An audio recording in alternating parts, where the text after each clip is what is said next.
কখন শেষ হবে আর ভোগগুলো আমি খেতে পাবো। যে শেষ হলেই আমি ভোগ খাওয়ার জন্য দৌড় দেবো। এত ভালো লাগে আমার ঠাকুরের ভোগ খেতে। ঠাকুরের ভোগ খাওয়ার একটা মজাই আলাদা। যতই রকমের তুমি রান্না করো না কেন সুন্দরভাবে, ঠাকুরের ভোগের যে একটা আলাদাই স্বাদ আছে, সেই স্বাদটা তুমি অন্য কোনো যত ভালোভাবে রান্না করো না কেন তুমি পাবে না।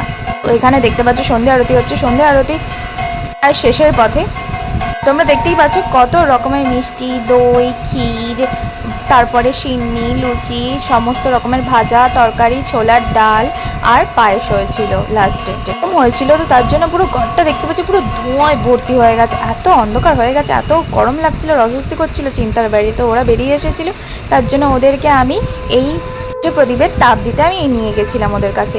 তো ভোগটা দেখো তোমরা। পুজো প্রায় শেষের দিকে, তো এখানে চলছে প্রণাম পর্ব। সবাই এখানে লাস্টে প্রণাম করে নেবে, তারপরেই পুজো একদম শেষ। সবার জন্য শুভ অক্ষয় তৃতীয়া। আজকের এই পর্যন্ত, এবার আমি ভোগ খেতে যাই। টাটা।